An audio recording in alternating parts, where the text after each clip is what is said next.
জীবনে সুখী হতে চাইলে প্রথমে নিজের পরিস্থিতি বুঝে সিদ্ধান্ত নাও। পৃথিবীকে দেখে যদি সিদ্ধান্ত নাও তাহলে কখনোই সন্তুষ্ট হতে পারবে না। পৃথিবী সব সময় তোমাকে প্রলুব্ধ করবে, ভয় দেখাবে, তুলনা করবে, কিন্তু তোমার শান্তি কেবল তোমার ভেতরেই আছে। একজন মানুষ অভিযোগ করল যে, হে ঈশ্বর, এত কষ্ট করে আমি একটি ঘর তৈরি করেছিলাম, তুমি ঝড় পাঠিয়ে আমার ঘর ভেঙে দিলে। উপর থেকে উত্তর এলো, তুমি জানো না, সেই ঘরে আগুন লেগে তোমার জীবন শেষ হয়ে যেত। আমি ঝড় পাঠিয়েছিলাম তোমাকে বাঁচাতে। মনে রেখো, অনেক সময় যে কষ্টকে আমরা অভিশাপ ভাবি সেটাই আসলে আমাদের রক্ষা করে। আমাদের জীবনে কত সমস্যাই আসে, অথচ আমরা বুঝতে পারি না ঈশ্বর কতভাবে আমাদের বাঁচিয়ে দেন। তাই যদি মনে হয় ঈশ্বর তোমাকে কষ্টে ফেলেছেন, বিশ্বাস রেখো, তিনি তোমাকে আরো বড় আশীর্বাদ দিতে চলেছেন। মনের দুঃখের শেষ নেই। তুমি যদি দুঃখ অন্যের ঘাড়ে চাপাও, কোনো লাভ নেই। সহজ উপায় হচ্ছে মনকে ঈশ্বরের হাতে সমর্পণ করো। তখনই জীবনে শান্তি, ধৈর্য, শক্তি, সহানুভূতি আর ভালোবাসা আসবে। মন যখন ঈশ্বরের সঙ্গে যুক্ত হয় তখন যন্ত্রণার ভার গলে যায়। কেউ যদি তোমাকে অপেক্ষা করায়, রাগ করো না। অপেক্ষা মানে ঈশ্বর তোমার জন্য আরও বড় কিছু জমিয়ে রেখেছেন। ঠিক যেমন ভোর হওয়ার আগে অন্ধকার ঘন হয়, তেমনি বড় সুখ আসার আগে অনেক বাধা আসে। অনেকেই মৃত মানুষের কাঁধে কাঁধ দেয়াকে মহৎ কাজ মনে করে, অথচ জীবিত মানুষকে একটু সাহস দিলে পৃথিবীটা সহজ হতো। চেষ্টা করো মানুষের পাশে দাঁড়াতে যখন তারা বেঁচে আছে। তুমি যদি সব সময় মনে রাখো যে আগামীকাল অনিশ্চিত, তাহলে আজকের দিনকে আর নষ্ট করবে না। ভবিষ্যতের ভয় ভুলে আজকের কাজ করো, কারণ আগামীকাল তোমার হাতে নেই।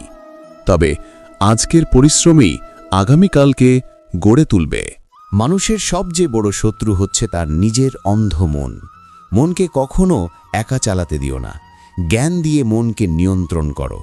যখন তুমি মস্তিষ্ক দিয়ে সিদ্ধান্ত নেবে, তখন ধীরে ধীরে মনও তোমার বন্ধু হয়ে উঠবে। কিন্তু যদি মনের ভুল পথে যাও, একদিন সেই মনই তোমাকে ধ্বংস করে দেবে। তোমার বড় লক্ষ্যকে গোপন রাখো। কাজ শেষ না হওয়া পর্যন্ত কাউকে বলো না। পৃথিবীতে অনেক মানুষ আছে যারা তোমার স্বপ্নকে ভেঙে দিতে চায়, তাই লক্ষ্যকে নিজের ভেতরে রত্নের মতো রক্ষা করো। অর্থনৈতিক কষ্ট এলে ভেঙে পড়ো না। কখনো কাউকে বলো না, আমি নিঃস্ব হয়ে গেছি। মনে রেখো, মানুষ সহানুভূতির নামে তোমার দুর্বলতা কাজে লাগাবে। দারিদ্র্য লুকিয়ে রাখো, মুখে হাসি রাখো। মানুষ তোমাকে যতটা শক্ত দেখবে, ততটাই তোমার প্রতি আস্থা রাখবে। কখনো সময় নষ্ট করো না দুঃখ নিয়ে বসে থেকে। কেন্দ্রে কিছু পাওয়া যায় না। নিজের শক্তি দিয়ে দাঁড়াও। যারা তোমার সম্পর্কে পিছনে খারাপ কথা বলে, ভয় পেও না। মনে রেখো, পিছনে কথা হয় তাদের নিয়েই যারা সামনের দিকে এগোয়। কোনো শত্রুর বদলা মারামারি করে হয় না। প্রকৃত বদলা হচ্ছে সাফল্য। তুমি যত বেশি সফল হবে, তোমার অপমানকারীরা ততই নিঃশব্দে মুছে যাবে। জীবনে যে সমস্যাই আসুক, মনে রেখো, সময় সব ঠিক করে দেয়। যেমন রাত কখনো স্থায়ী নয়, সকাল হতেই হয়। একটা কাক কখনো কোকিলের সুর নষ্ট করতে পারে, কিন্তু কোকিলের মাধুর্য কেড়ে নিতে পারে না। একইভাবে কেউ তোমাকে সমালোচনা করতে পারে, কিন্তু তোমার আসল যোগ্যতা কেড়ে নিতে পারবে না। একলা থাকাকে অভিশাপ ভেবো না। একলা থাকা মানে ঈশ্বর তোমাকে সুযোগ দিচ্ছেন নিজেকে আরও উন্নত করার জন্য। নিঃসঙ্গতাকে উপভোগ করতে শেখো। প্রতিটি সম্পর্ক টিকে থাকে বিশ্বাসে। বিশ্বাস একবার ভেঙে গেলে সেই সম্পর্ক মৃতের মতো হয়ে যায়। তাই সতর্ক থেকো। মিথ্যা, প্রতারণা আর স্বার্থ দিয়ে কোনো সম্পর্ক দীর্ঘস্থায়ী হয় না। সব সময় মনে রেখো, তুমি খালি হাতে এসেছো, খালি হাতেই চলে যাবে। যা কিছু আছে সবই অস্থায়ী, তাই কৃতজ্ঞ থেকো, অহংকার করো না। স্বাস্থ্য সবচেয়ে বড় সম্পদ, সন্তুষ্টি সবচেয়ে বড় ধন, আর মা বাবা সবচেয়ে বড় দেবতা। রাগ হলো আগুনের মতো। তুমি যদি অন্যকে পোড়াতে চাও, আগে তোমাকেই সেই আগুনে পুড়তে হবে। তাই রাগ নিয়ন্ত্রণ করো। কেউ যদি তোমাকে প্রতারণা করে, ভয় পেও না। বিশ্বাস করো, প্রকৃতি সব সময় হিসাব মেটায়। জীবনে কখনো তুলনা করো না। যেমন সূর্য আর চাঁদের তুলনা হয় না, দুজনেই তাদের সময় মতো আলো দেয়।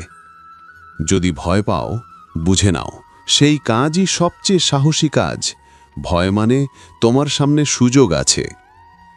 একজন গুরু তার শিষ্যদের বললেন, আমাদের ভেতরে দুটো নেকড়ে আছে, এক কালো যে ক্রোধ, হিংসা, লোভ আর মিথ্যার ভাষায় কথা বলে, আর একটি সাদা যে ভালোবাসা, সহানুভূতি, শান্তি আর সত্যের ভাষায় কথা বলে। শিষ্যরা জিজ্ঞেস করল, কে জিতবে? গুরু উত্তর দিলেন, যাকে তুমি প্রতিদিন খাবার দাও। তাই তোমার পছন্দ তোমার ভবিষ্যৎ নির্ধারণ করবে।